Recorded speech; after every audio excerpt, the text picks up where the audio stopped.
Thanks very much, Yves. We're going to entertain some questions and comments from the audience. We're ask you to make your remarks within or less than 3 minutes, but I'm going to make some announcements so you can formulate your questions, make your notes, and then I'll go to you in the order in which you're here. We'll try to have a gender balanced speakers list to the extent possible. Some announcements. Well, Yves has mentioned the demonstration that will take place tomorrow, and it's Al-Quds Day. That's Jerusalem Day for Palestinians, for the Arab and Muslim communities, and it will be marked with a rally that starts at 361 University Avenue at 3 o'clock. 361 University Avenue, that's across from the US Embassy, south of Dundas on University. We invite you to come early. Socialist Action will be there at 2 o'clock with a display table and banners and stuff that you can support, or just be there for the start of the event. I believe there will be a march after the rally, but I'm not sure exactly where it will go. A week later, approximately, is Palestine Land Day. This is a very important occasion on the Solidarity calendar. It will be marked at Yonge and Dundas on Saturday, March the 29th, starting at 2 o'clock. So Yonge and Dundas, 2 o'clock on Saturday, March 29th, Land Day. And of course, it coincides with the massive movement to stop the genocide, which continues to escalate, not only in Gaza, where it's most flagrant, but in the West Bank, where hundreds of Palestinians have been killed, their homes destroyed, displaced, just because they are there and have been there through their families for hundreds, if not thousands of years. What time was that again? 2 p.m. 2 p.m. on Saturday, March 29th, 2 p.m. And Socialist Action will be there earlier. We invite you to come early and support efforts to disseminate literature and sell some of these great buttons that you see at the table. Also, I invite you to visit the table and buy lots of literature, particularly the books that Yves has brought from Montreal, and I think he'll graciously autograph the books, so kindly consider doing that. I made an appeal earlier, but there were not so many people in the room when I did. A legal defense campaign costs money. There is a bucket there to support Yves. We have to have the backs of our activists who are putting it all on the line and who are targets, not only of the Zionists, but of the Canadian state and the political establishment. So if you can make a contribution, that would be greatly appreciated. I'm going to mention just 2 other things. One is the Socialist Action magazine, Red Review. It's an 8-pager, but some articles are continued on our website. So pick up a copy. If you buy the latest edition, which is edition number 18, March 2025, you get the previous 2 editions for free. So special offer, take advantage of it. And if you would like to be part of an organization, a political party, a revolutionary working class organization, which fights year-round, 365 days of the year, in all weather, for the transformation of society, for an end to the governments that are complicit with the genocide against the Palestinian people, I invite you to join us. You can pick up an application form at the table where you signed in, and we would warmly welcome you to our party. Right, so now I'm going to invite you to put your hand up and ask a question if you like, and we'll go to the woman right there, and then the person next to her, and then those 2 after that. Please, go ahead. Bonjour, je suis aussi de Montréal. My question is, Le fond, s'il vous plaît. my question is, do you not have grounds to countersue this person, Dahlia Kurtz? Do you want to take a few questions? Sure, yeah. You need some paper? Yeah. Here. In a paper bag. Better than a brown paper bag. Repeat the questions for people online. Yes. can I have grounds to countersue? So the question is about countersuing. Is that right? Okay, and the woman beside you? Right. You don't have a question? Okay, John? Thanks, Eve. Great, as always. I'm wondering if you would, long history of passive, overt, or even open support for Israel. But your arrest and earlier this week, the report from the Citizen Lab about Israeli spyware being probably being used by the OPP.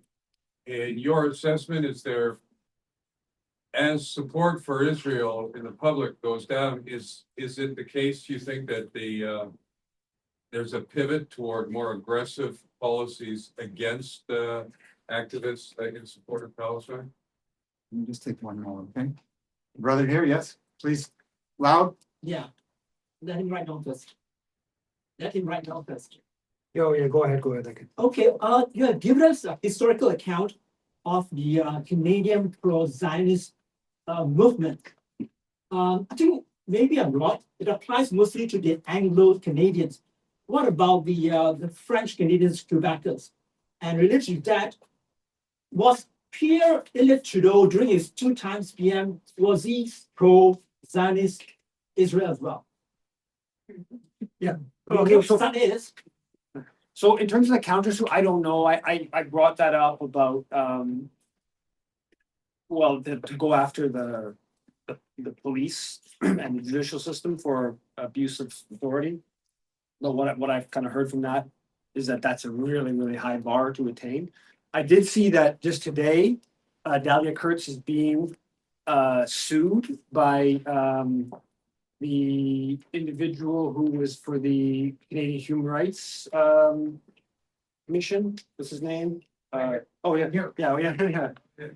So being sued for her defamation. You're so Talk more about For you. it.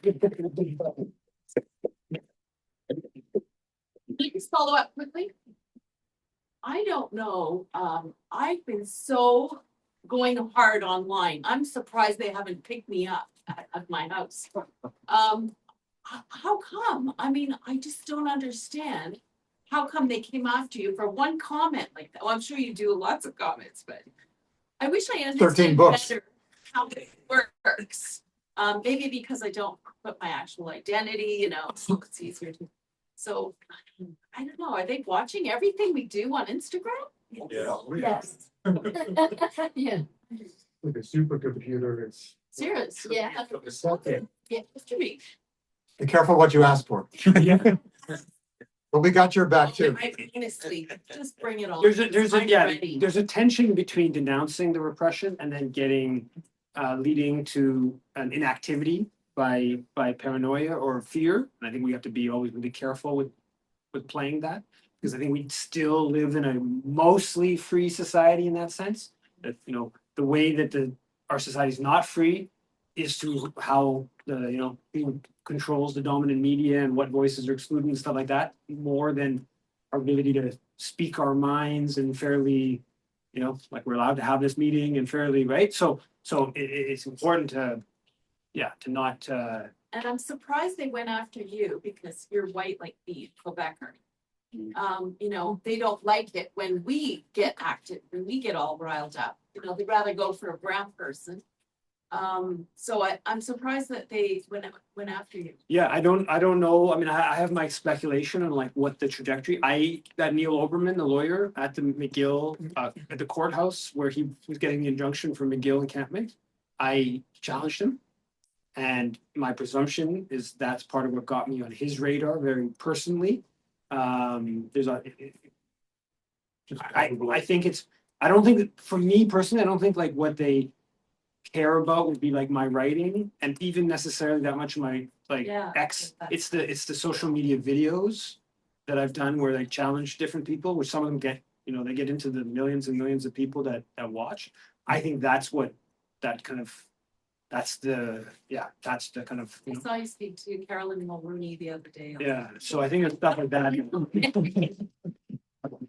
Guessing later. Now, in terms of, yeah, I mean, I think that makes sense. I agree with you. That makes sense that as you lose control of the narrative, as the public sentiment is, against genocide, you try to figure out ways of repressing that through different repressive means. So yeah, I don't know that like if there's a 1-to-1 in terms of the OPP adopting the that process, but at a macro level, I think that it does make sense that you turn more in that direction as you know that you're not able to make the argument, that's for sure, right? And clearly, like, the pro-Israel groups have worked very hard in relationship building with the police and all this kind of stuff with different elements of the state for repression. I mean, they don't even really hide it anymore, right? Yeah. I would just say Citizen Lab does work with activists all over the place to make sure their phones haven't been something you could avail yourself of. I'm very, I sometimes talk to people about, actions on my phone about, disrupting whatever. I've never felt any sense of that they're actually, kind of monitoring my phone or they're, tipped off and that stuff. So I don't know, but I kind of feel like, obviously it's good to be, cautious about that stuff, but I'm kind of the just make everything public. Let's just have it all out there in the public domain and kind of I figure that sometimes people get I've seen lots of like actions, and I get it. There's certain actions that you got to be quiet about and you have to be secretive about, but then that quietness and secretiveness means that the action, like, no one can show up because we have to keep it all. People are over cautious in terms of some of that stuff, and there's tensions there that I think need to have to a proper open discussion about, because when they we're pretty clear, if they really want to know what's on your phone, they can know what's on your phone, right? So yeah. Has the Canadian Foreign Policy Institute, which you co-founded, been targeted? No, not in any, I mean, lots of, attacks in different corporate media, different moments and different things, but Okay. nothing formal. And then in terms of, French Zionism, yes, I agree with you. It's Protestant. Like, I think it's a mistake to call it Christian Zionism. It's actually not. It's Protestant Zionism, right? And that historically, I mean, I think there is Catholic Zionism, but the Protestant Zionism flows out of the Protestant Reformation and more literal readings of the Bible, right? That's Zionism exists for a couple hundred years before there's a Jewish Zionist movement, and it comes out of more literal readings of the Bible, and so yeah, there's a different dynamic in Quebec. Now, I would say that in Quebec, polling does still show that Quebecers are more sympathetic to Palestinians than people elsewhere in the country. You're Catholic, yeah. But there's the anti-Muslim stuff that's gone on in the past couple of decades in Quebec. It's a very fascinating kind of dynamic going on there. So if you look at like a Journal de Montréal, which I read daily, which is, in some sense the most widely circulated paper in Quebec, and in some sense would be, it's a tabloid, not a broadsheet. So in some sense, it's similar to the Toronto Sun. Like, it's nothing like the Toronto Sun in terms of its Content. Yeah, content on pro-Israel craziness or whatever. But it's very anti-Muslim, Really? and the sort of that brings in a basically an anti-Palestinian kind of through that angle to a large extent. So Quebec, the yeah, the historic sympathy of this sort of left nationalist Quebec, which there really was left nationalist Quebec sympathy for the Palestinian cause at a time when there was very little left Anglophone nationalist sympathy for the Palestinian cause. That has dissipated, I would say, quite a bit. Now, in terms of Pierre Trudeau's support for Israel, I would my assessment, and I did, have now gone deep into Pierre Trudeau's foreign policy in general or Palestine specifically, unlike some other characters like Lester Pearson, who I have done extensive investigation of more recent figures. But he's the least anti-Palestinian. Pierre Trudeau is the least anti-Palestinian Canadian Prime Minister, maybe with Chrétien, but those are the two least anti-Palestinian Canadian Prime Ministers. But that's not saying that they were pro-Palestinian. They just, they were less. It's a low bar. It's a low bar, yeah, exactly. Chrétien is pretty pro-Israel. Chrétien is pretty pro-Israel, but if you look at like the voting record at the UN, substantially better. I mean, he does sign the Canada-Israel Free Trade Agreement, which is, if you look at even some stuff where, Chrétien met with Hassan Nasrallah, the head of Hezbollah, late 2001, maybe it was 2002 or something. So you look at some of, there's different dynamics than what we've seen really since Paul Martin really began the ball going pretty extreme, and then obviously Harper and then Trudeau has continued that. More questions? Do you have another one, or can I take some more questions? Okay. Julius, and then the woman there, and the other woman there, but Okay, front row. so just a comment and question. So in several unions, particularly in English Canada, from what I'm aware, there's been movement. People have coalesced around a group called Labor for Palestine, which has played a role in trying to build labor Palestine human rights solidarity with varying degrees of success. This the building we're in right now, the Ontario Public Service Employees Union owns this building, and OPSU, thanks to many of the activists, recently adopted BDS as official policy of our union, which represents 180,000 workers in the province of Ontario. Activists have pushed for policy to be adopted in general to support Palestinian human rights, specifically as well as educational tools for our membership. And many of us supported an effort at the Ontario Federation of Labor also to really have affiliate support educationals and Palestinian human rights. But it's it's a push and pull. I think in the not too distant past, has been a lot of Zionist pressure, which has held sway in much of the leadership, although BDS has been adopted by multiple large unions, QP Ontario, Unifor, as being two big ones in English Canada. And I'm just wondering what you think, if you've seen any perceived change across the country in terms of this type of thing, or in French Canada in particular. The French Canada, workers in French Canada are somewhat isolated from English Canada. And I just want to know if you have any comments about these developments. Okay, take a couple more. Yes, behind the pillar. Uh, Big voice. Thanks for your speech.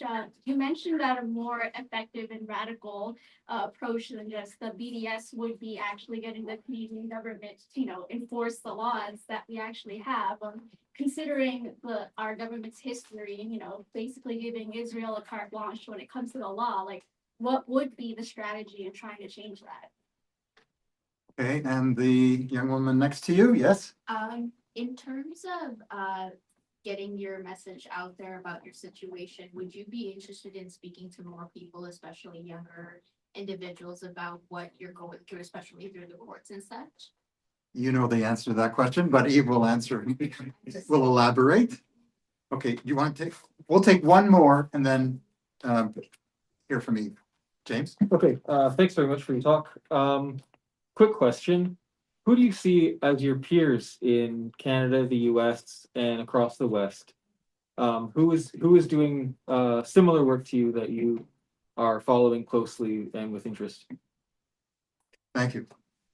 Well, the first answer, obviously, yes, I'm happy to speak about my case and obviously Canada's support for dispossessing Palestinians to more people, and that's something I'm always open to doing. So if you have any ideas or stuff like that, then I'm happy to do that. In terms of the BDS or the laws, my point is not to say, I think that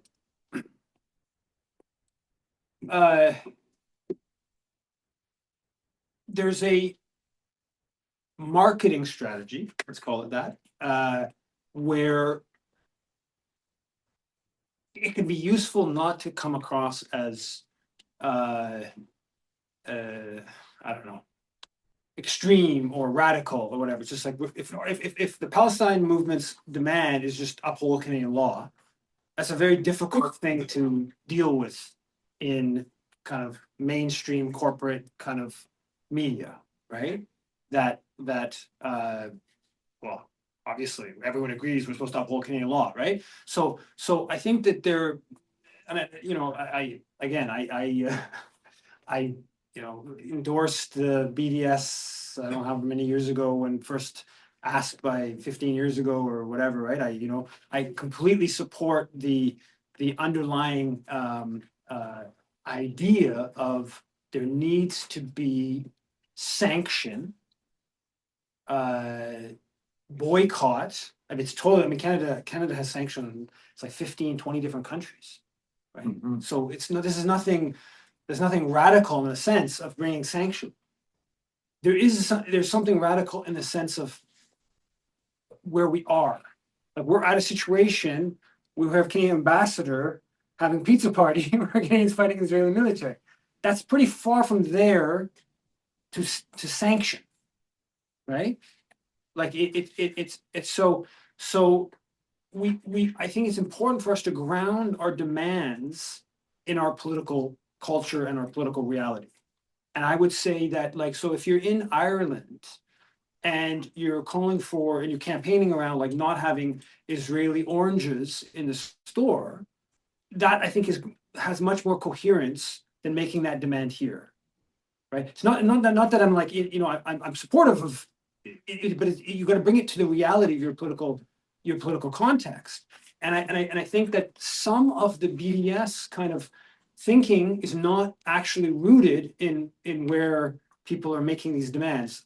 In this case of Canada, right? So like what the campaigning should be is not the same in South Africa or in Ireland or Canada or the US, right? Like, the US is one step further than Canada, where they're just literally just shipping $20 billion in weapons. So BDS, like what does BDS have to do with that political reality? It's like literally there's nothing to do. It's just like, we're just like, hey, can we just give you more of these 2,000-pound bombs, right? Like, so that's it's not to say that the principle of sanction and punishment and boycott, but like in our case, the punishment of Israel would just be that we just treat it like a right-wing ally like Colombia, right? That would be punishment from here, So yeah, so I think there's some of that stuff, and I think that there's some of the stuff, and you see it part of how they react, how the Zionist movement reacts to some of the campaigning around foreign enlistment and charity rules. They don't really want to get into that fight, right? The foreign enlistment, particularly, they really avoided that when we got a front page of the Le Devoir, we got a certain amount. They just didn't want to engage with it at all because you have like right-wing Canadian militarists, like Jack Granitstein.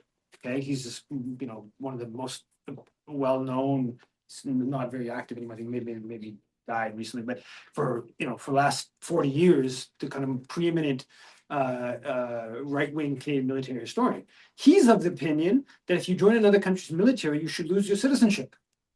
So from very, very nationalistic, militaristic angle, the notion of fighting for another country's military, no. So that's a problem for Zionists. Who that's who their allies are, right? People who that kind of. I don't, if someone went to fight for the Haitian military against the invading Americans, I would, there'll be, thumbs up in my view, right? Like, so, but from nationalist kind of ideology, that's, so anyway, so some of that stuff, and same thing with the CRA stuff. They've been quite cautious in how they push back on some of the CRA kind of stuff. But so yeah, so that's it. Now, with regards to the unions, I saw yesterday or 2 days ago on Twitter, Hassan Youssef, who was the former head of the CLC, who's now a senator. So I saw two things. One is there was 3 or 4 senators that put out a statement. People may have seen this. Senators criticizing Melanie Joly's statement, her 2-side statement 3 days ago about the ceasefire, whatever. And he wasn't one of the senators. Wow. So he's and I hadn't followed him that much on the Palestine stuff, but what I'm taking from this is he's avoiding. So he's getting involved in opposing the genocide. So you have like much people who were appointed from the Senate from a place ostensibly of much more the establishment taking better positions of Palestine than this former head of the CLC. But then I saw him. He gave the King's Coronation Award that was given out a bunch yesterday. He gave the King's Coronation Award to the Mancinelli, the chief of staff. Leuna. For the new prime minister, right? For the chief of staff. Well, brown person. No, the Leuna. Oh, Okay, so you know the daughter. Laborers International. Yeah, so the laborers, right? So in Hamilton, Yeah. I don't. People probably seen how crazy Zionist, Victoria Mancinelli, is that her name? Mancinelli, Lini. I'm sure some people in the room see that. Sorry? So you're talking about. yeah, so she's like North. she did the JNF fundraiser. She was like one of the people at the JNF after the JNF lost its charitable status. So like we're talking often to the extreme Zionist, but she's just totally. She sued someone in Hamilton for calling her a genocide supporter. A whole series of things. It's really extreme. Anyways, so Youssef gave him, and he hasn't been as active, but that Leuna's been buying Israel bonds for at least 20 plus years, and he's and so anyways, Hassan Youssef I saw just yesterday giving that award to him. So. And then simultaneously not signing the Senate letter. So yeah, that's just a sign of union stuff. But that that reflects. I mean, if you go back to the history of Canadian unions, they were totally pro-Zionist, right? The McDermott, he called himself a Catholic Zionist. He was the head of the CLC for a long time. So that's broken down now. Officially unions. When you talk about Unifor having the BDS thing. I don't think that means that much. I mean, it's good. But my impression is most of the unions, they've now passed BDS statements, but they don't actually put any resources into it. They don't. The thing there was I think a big step in that direction that was kind of unique was the encampment. It seems like here, like the head of the OFL going down to the student encampment at U of T. Yeah. That to me was like the most. That was real. They were talking about like the police got to come through us before you're gonna take out the encampment and stuff like that. There was a period of pretty impressive kind of solidarity. So I don't know much about the person who's the woman who's head of the OFL currently, who's right in the middle of that. Right. But that's a pretty big step forward. But my impression is that I think that. Probably some of the stuff we hear about the unions with regards to apartheid in South Africa is a little bit exaggerated, but there actually was resources put into it. My impression is that, there's like a donation given to, $50,000 would be given to, I don't know, UNRWA or something like that. But even that, like the Zionist groups come hard at it.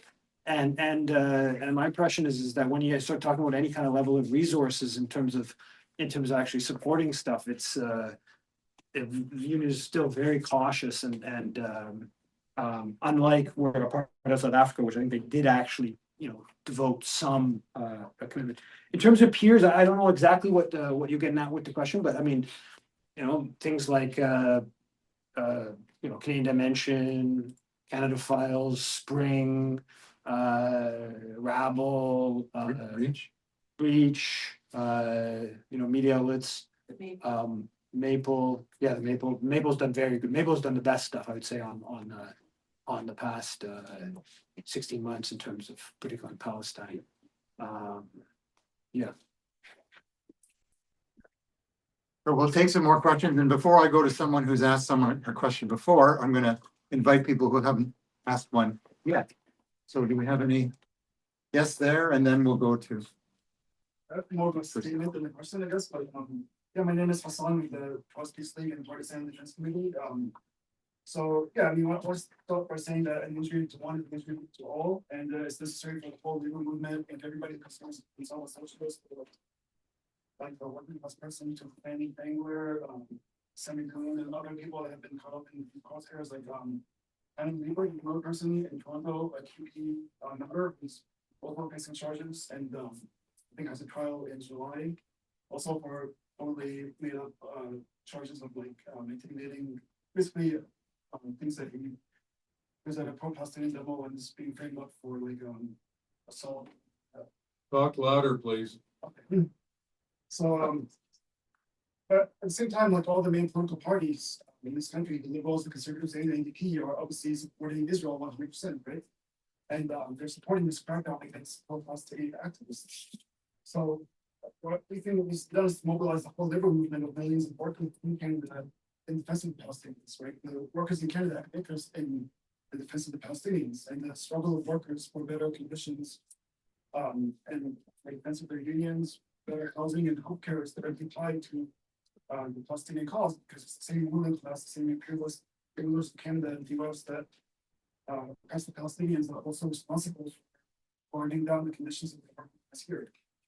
So what are the obstacles to doing that? Like, you think that there's a lot of workers that want to fight, but the problem is the trade union leadership in this country is overwhelmingly ties the labor movement to the ruling class, ties them to the liberals and the NDP, right? Most of the union leaders are either pro-liberal or pro-NDP or even supported like Ralph Ford. And all this does is shackle the labor movement and social power to the ruling class. So what's needed is a political fight against the union leadership, to replace the union leadership with the Marxist leadership that fights to mobilize the power of labor. We obviously support like any type of legal strategy for winning these fights and like using every legal avenue you have. But depending on the bosses, courts, and the cops or the state is obviously a dead end. Like the only thing that's going to win is mobilizing millions of workers in defense of Palestinians and in defense of the people that are caught in the crosshairs. Okay, thank you very much. Yeah, I said 3 minutes. Kindly. Yes. I guess I kind of would like. I don't really understand what the motivation or the goal is. Like, why is it politicians in America and in Canada support Israel and give them so much aid and support and leeway that they don't give to any other country? What's like the motivation there? Resources. Yeah. I invite you and everyone to pick up a copy of this leaflet at the door, which basically answers that question. Israel has been the cat's paw of imperialism in the Middle East for, close to a century. And it has a lot to do with the enormous oil wealth in the region. Israel is a power that has shown a capacity to control, constrain, even to repress and confront other states in the region that even want some kind of loose autonomy in relation to the imperial powers for the use of their resources. So I'm sure Yves will answer more about that. I just want to add one more thing before I let him take up the questions that were asked. Marco Mendicino. He's the new chief of staff for Mark Carney. That tells you where this Liberal government is situated politically, economically, and environmentally, for that matter. Also, we condemn, as socialists, we condemn the policy and the practice of all of the major political parties, but we need to call particular attention and to confront the practice of the New Democratic Party because it is based on the labor movement. It is linked to the labor movement. It's a labor party unlike any other party on the mass scale in North America. And yet Jagmeet Singh famously said that a Palestinian, pro-Palestinian protester waving a flag, a Palestinian flag in front of the Mount Sinai hospital was committing an act of anti-Semitism. That's the absurdity to which the Social Democrats, labor-based Social Democrats, bend over backwards to appease the Zionist state and its advocates around the world. And that's not to say anything about what happened to Sarah Jama, the MPP for Hamilton Center, who was expelled from the caucus because she called for disarmament or what do you call it, a ceasefire before the rest of the party.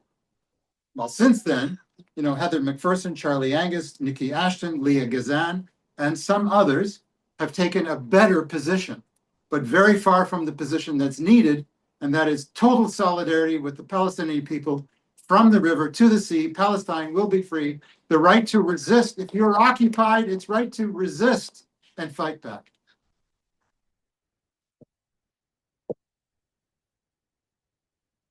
Do you want to respond? Yeah, well, for the One thing to add to my question, also, I'm also wondering why they support Israel specifically and not other countries to that extent. Because they created it. Yeah, so I mean, well, first I just want to say something on NDP and Palestine. I think that we've seen that things have gotten substantially better from the NDP over the past 16 months, right? Like I do, you look at someone like Charlie Angus, who was actually pretty anti-Palestinian coming out over the past 16 months. Even if you look at Singh's statements, like he attacked Carney on the Mendocino appointments, and he, right away on the ceasefire and then Trump's Gaza plan. So like this is all, simultaneously, of course, Singh has done many things that are just totally appalling. Like the Sinai thing was an appalling, but there's actually multiple other examples. And we're still like really far away from them questioning things like the terrorist list, right? That's like just way off of Nikki Ashton now fundraises. She's the revenue critic. She fundraises on the charity question. So she's been pushing the charity question, and her rhetoric is pretty good on the charity question over the past 4 or 5 months. And she's press conference and I don't know if you saw the whole thing where they went at Nikki Ashton for the scandal. Her scandal of her finances was like directly came out when she came out on the charity question. I don't know this, but I think there's a pretty good chance that B'nai B'rith or CIJA or whatever's who handed that her financial scandal thing in response to her stuff on that. Anyway, so she's been getting what she gets.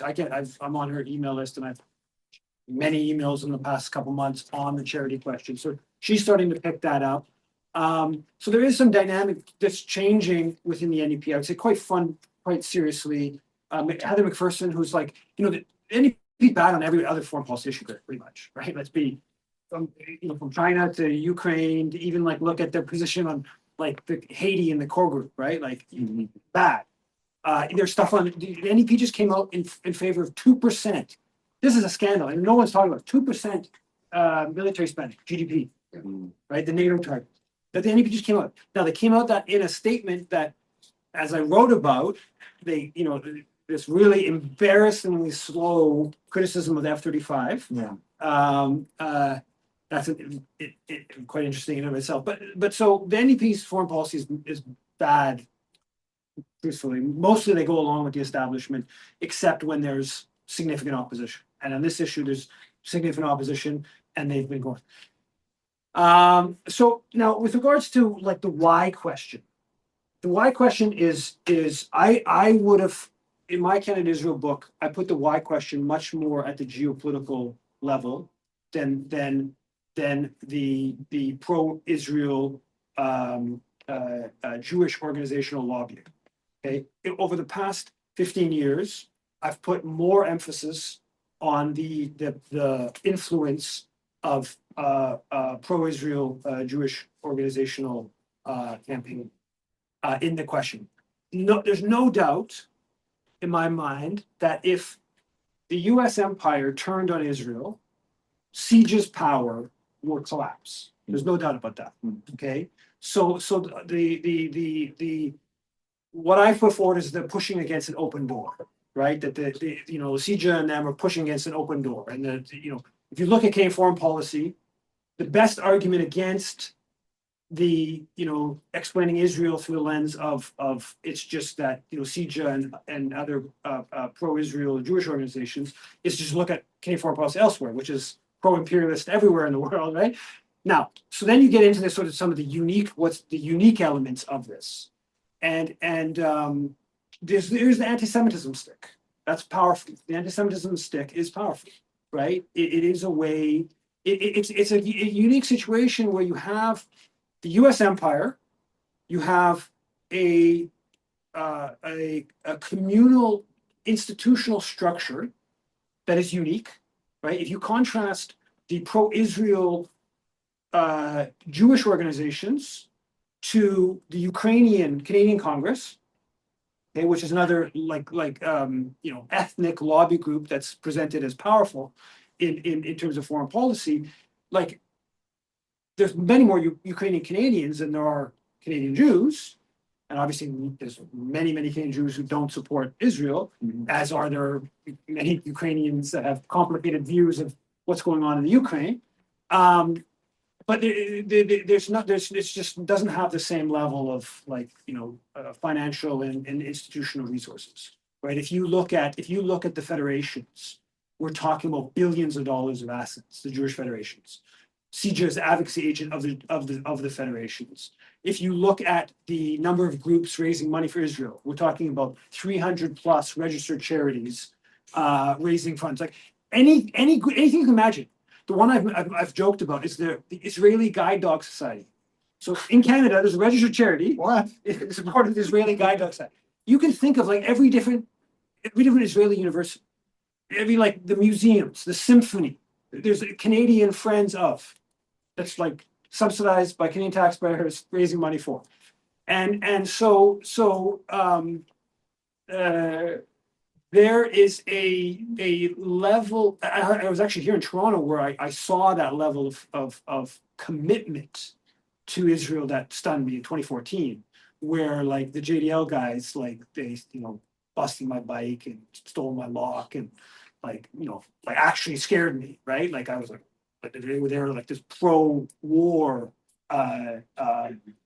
campaigning. I'd never seen that in Canada. I saw in the States where I went to an Iraq war demo and there was like a pro-Iraq war counter demo, but like I'd never seen that in Montreal of there's like an anti-war protest and then there's like a pro-war, like kill more, like on the other side. And that's like, and there's a level of commitment that basically, I had this discussion with Rick Salutin 15 years ago, where I was making the case for basically the sort of geopolitical angle to understanding the why question. And Salutin, and I said something effective like, well, Heather Reisman and Jerry Schwartz, above all else, they're capitalists, and sort of Israel is secondary. And he was like, I wouldn't be totally certain of that. And that basically their level of like emotional and whatever commitment to Israel is, and I increasingly believe that as an angle, right? Like if you look at these kids who go to the daycare here at the JCC, down by where Spadina and Bloor. Probably like the most the least Zionistic of the Jewish community centers in Montreal or in Toronto. Okay, so when there was that protest against Freeland's office, so it was like Freeland's office was it was across the way, and then the protest spilled over, and then all the pro-Israel types, anti-Semitic, they're protesting the Jewish community center. Okay, so then I just looked at the Jewish community center. Do you know what their daycare advertises on their website? Their daycare is influenced by teachings from Israel. how would a daycare be like this is just this is how you have to position yourself. In reality, the daycare workers probably had nothing to do with Israel and don't think about Israel at all. But the community center, probably as part of getting funding from the Federation, has to act like their daycare is like a pro-Israel daycare. I mean, it's like a comedy, right? So yeah, you have every right to protest that Jewish community center. As well was the point I was making. Is that yeah, they weren't protesting it, but if they were, of course they had the right to do it. This is a calling for killing more Palestinian children, right? Like of course they have a right to protest it, but you're not even allowed to say that, right? Hey, here in Toronto, Tannenbaum Chat, okay, the biggest private school in the country, biggest private school. They have IDF days. Oh. They have IDF days. A couple months ago, they took kids. They took kids to Israel to barbecue on an Israeli military base for the soldiers. Okay? There's never been a demonstration at Tannenbaum Chat. How is that possible? Well, we all know why it's possible, because if you were to think about having a demonstration at Tannenbaum Chat, the yelling and screaming of anti-Semitism, we would have no end of like, this is how they have IDF days where they tell the kids to wear, you can see little photos online, IDF sweaters, bring money to raise money for the Israeli military. I mean, right? And so like this is, again, it's the biggest private school, like 1,000 or 1,200 students. Things like the question of like who's the main fundraiser for Justin Trudeau. Yeah. Stephen Bronfman in 2013 in the Globe and Mail boasts that he took Trudeau to Israel. And that he fundraises for Trudeau because of Trudeau's pro-Israel position. He boasts that he's more pro-Israel. At that point, Harper hadn't been to Israel, and so he's like boasting about how like, well, Trudeau's been to Israel and so like things like that. And if you look at the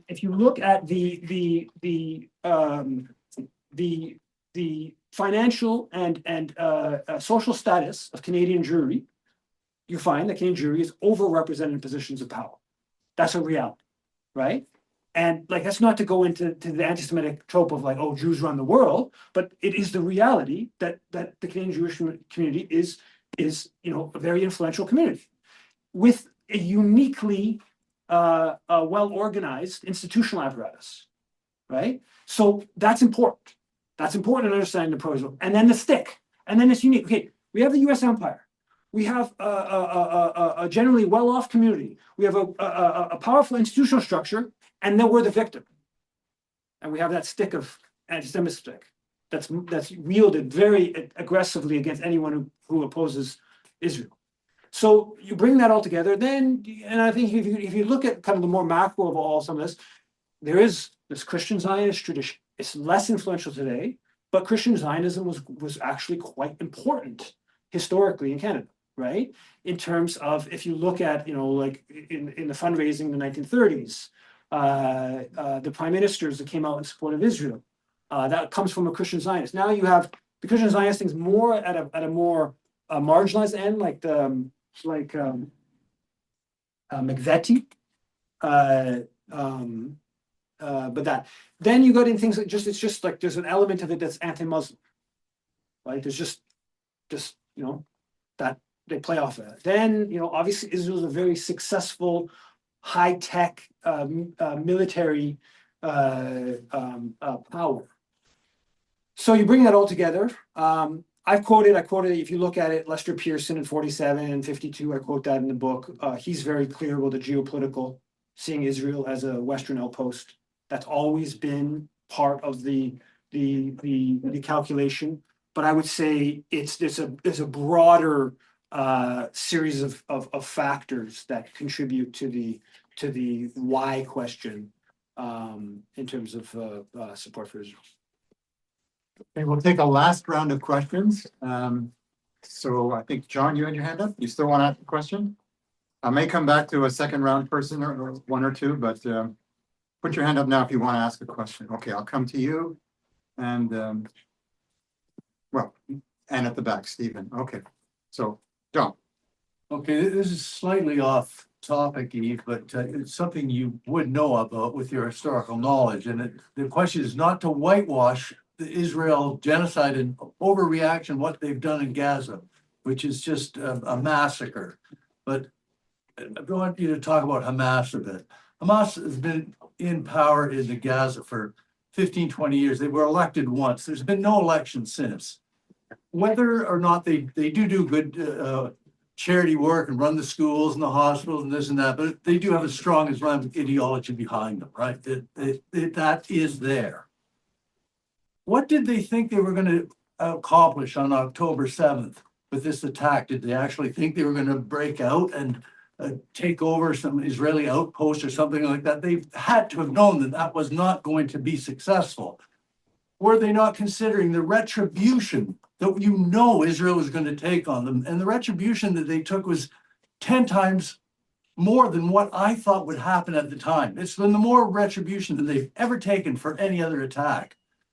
And my question is there any possibility that Hamas could be replaced by the population of Gaza? Because Israel's to blame for the destruction of Gaza. They're the ones who are bombing it, but bad foreign policy and bad moves, they could use better leadership in Gaza, I believe. So just comment on that.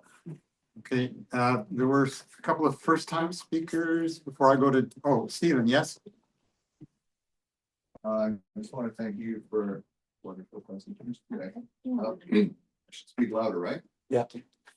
Okay, you mentioned all goods tomorrow. If you could, it'd be really great to see everybody out there at 3 o'clock. Well, earlier. But I mentioned it's good to show up early, so between 2 and 3 would be great. There's been a lot of it's a big hue and a cry about this Al-Quds Day and how horribly anti-Semitic it is and how it's a hate rally, and so they've been doing their best for years to try to ban the Al-Quds rally. So that's why it's really important to show up tomorrow. Now, you mentioned also the bubble zone initiative at the city hall level that they're trying to get passed. There's a process of consultations that are taking place over between now and May the 1st. So one of the things you can do is you can be involved in telling City Hall that you're not interested in having them take away your charter rights. Online surveys? Okay, if it's online, I don't know if it's online and in person, but there are ways to get involved, right? The repression from the police, I think, is a reflection of the fatigue that we've seen in the movement, which is set in over a year and a half. We saw in the initial months thousands upon thousands of people hitting the streets. And a year ago, Land Day in 2024, was a time when the demonstration was about 600 or 700 people, and the police took advantage at that time to attack us.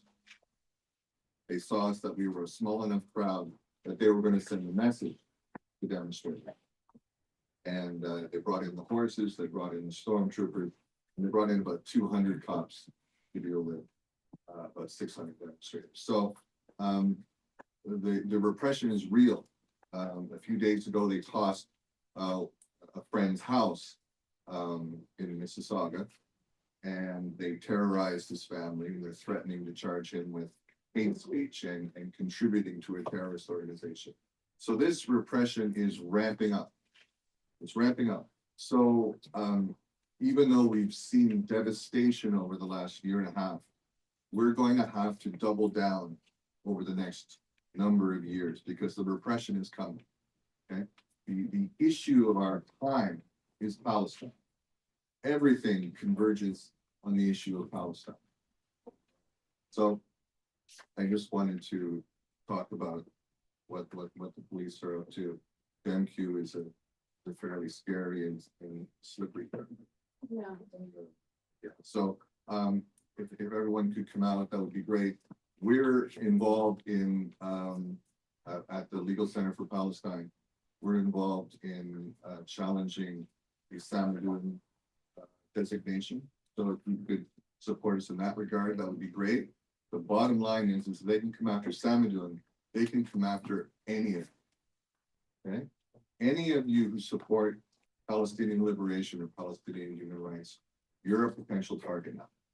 Okay? They come after your fund for trumped up reasons. They're coming after Samadou, and the Liberals went ahead with it because it was politically expedient. So the coming days and months and years are going to be very, very difficult. So we're really going to have to double down and engage in this fight in as many ways as we can, in the streets, online surveys, wherever they're looking to take away our balance. Thanks, Stephen. Okay. John, very briefly, because you spoke before. Yeah, well, I was just gonna comment, a comment that we're all premature anti-Zionists. In the same way that the anti-fascists before World War II were shit on by the state, because the state loved the fascists. I would ask you this, Yves, we're going, if the reports are correct, the writ's gonna drop tomorrow, Mhm. and Canadians are gonna be asked to vote. There are no good choices at the federal level. There are less bad choices, as Barry articulated. What is your thinking on how to vote or not to vote in the federal election? Okay, hold on a sec. So that's the last and the final round of questions, unless you have a really brief one, and then that'll be it. Your arrest, was there coverage in the Montreal press or the Montreal media, be it alternative, be it any kind of media? You know, how did the word get out besides through your own network here? Okay, and I just want to reinforce the point that Stephen and others made about coming to the demonstration tomorrow. Very important to show solidarity and against the attempt to victimize or defame a very legitimate community mobilization. And I just want to go one step beyond that to say, we need to launch all of us together beyond this room with many other participating organizations, an Yves Engler defense campaign. Now, Yves will speak to when the next court appearance will occur, but that's not the trial. That's an appearance to set a date for that. But the time will come soon, I believe, correct me if I'm wrong, where we need to launch a defense campaign, not just raising money, and I invite you to put some cash into that plastic container at the door, but we need to be on the street and make it as uncomfortable as possible for the establishment media and the government and the ruling class to have their way with activists. He's one of ours, and we need to defend him and any of you who are victimized likewise, and anyone beyond this room. So keep that in mind.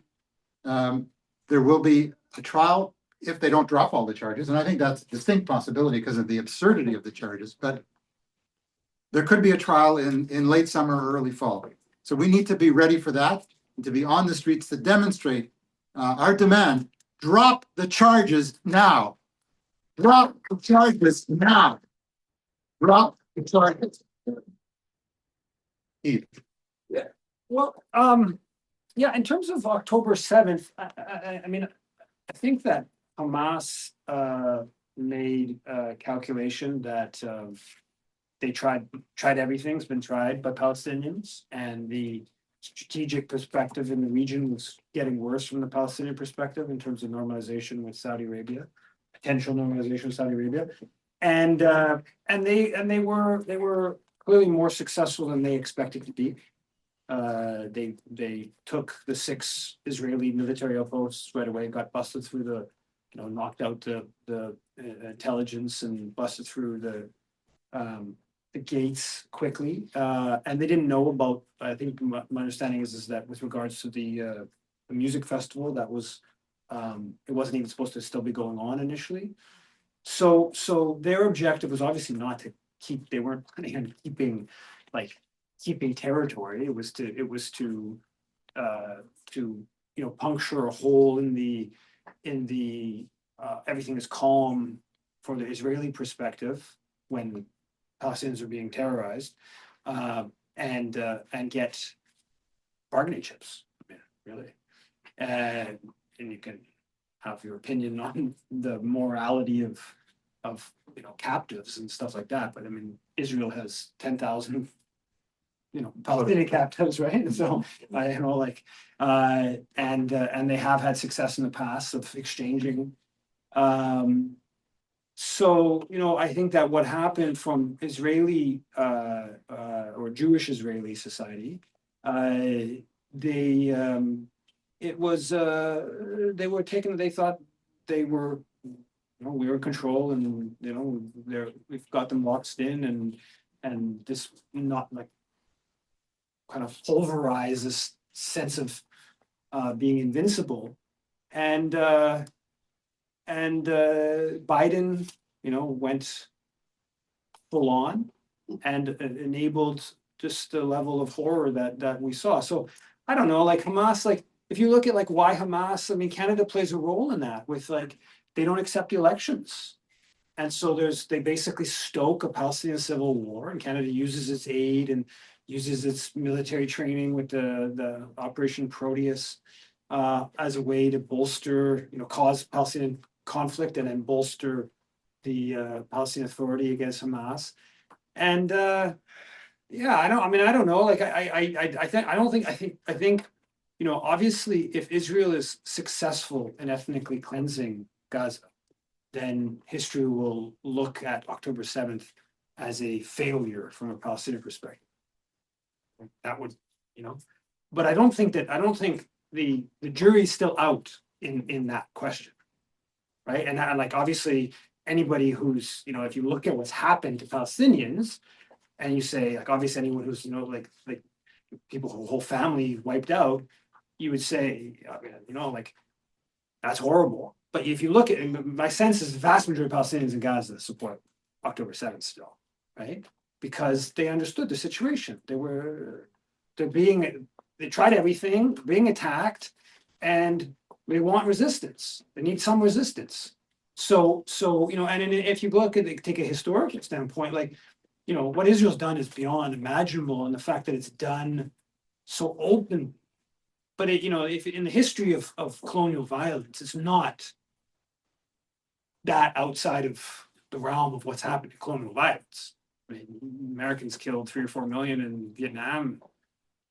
French killed whatever million plus in Algeria, and you can go on, right? So in the history of colonial violence, if 100,000 Palestinians or 200,000 Palestinians were killed in Gaza, and that got liberation, that got some sort of independence or some sort of state, even, I don't know that history would necessarily judge that as like a, so this is just the reality. I don't like it, and it's horrible, but and I don't think that Hamas is. I mean, Hamas. I'm an atheist. I don't share like the ideology of Hamas in terms of. But I think that Sinwar was pretty clear. I also say when you look at Sinwar and like their assessment of what Zionism is, what I see, what comes to me after watching what Israel's done is that assessment is the correct one.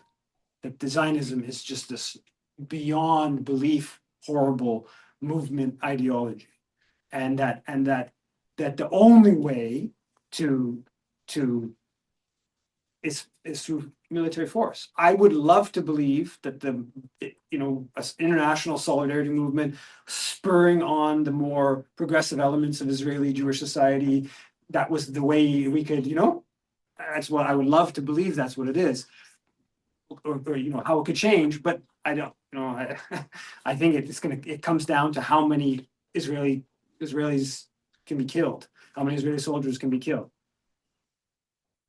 Just to interject a quick point. Israel, the Zionists, actually supported Hamas against the Palestinian left. Yeah, for and even until very recently, convenient to have that as the official opposition coming from a socially conservative point of view.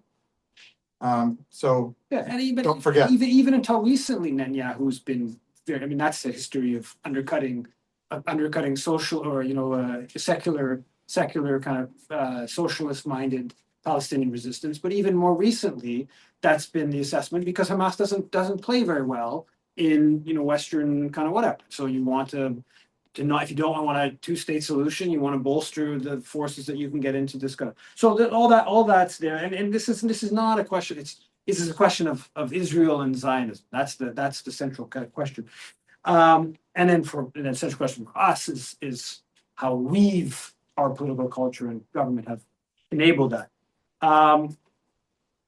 In terms of the arrest, it got lots of attention, right? Like Roger Waters did a social media share video that got hundreds of thousands of people and stuff like that. So it got a lot of social media attention. The Journal de Montreal had like just a classic little clip where it was this guy who did this thing on me claiming that I was a Putin agent 2.5 years ago, and I don't have exact wording, but it was like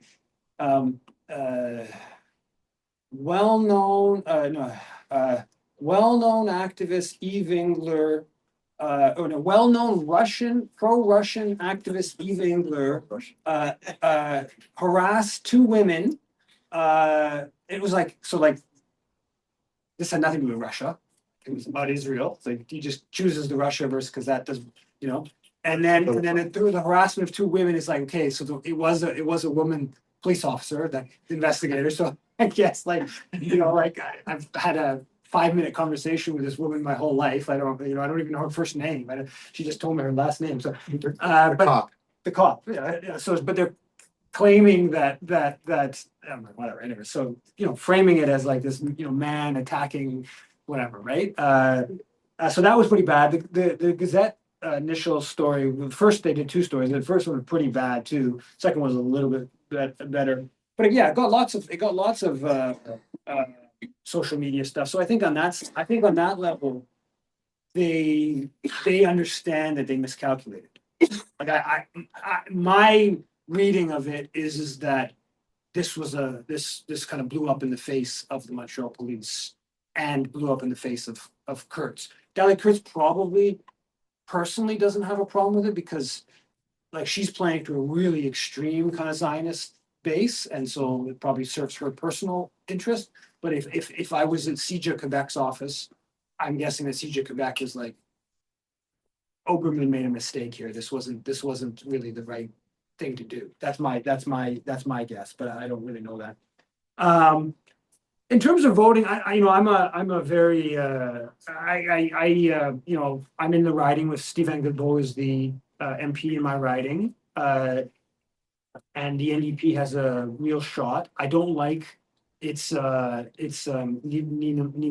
Machouf, who I don't like. I mean, on Palestine, she's good. She tried to go on the boat of Gaza, but when it comes to Iran, she's just like fully on board with the sort of Canadian government kind of line on Iran that I don't agree with at all. And she's very aggressively so, and like to the point where, a few years ago after the Soleimani assassination, we organized a demo and they kind of like her and her partner, Amir Kadir, who's well-known Quebec Solidaire person, they came and basically like try to take over the demo and like totally reformulate what we were like no to US war with Iran, and anyways. So I don't, but I'm going to vote for her because I really don't like Stephen Gabal, and so I'm a less bad person. I've said that many times.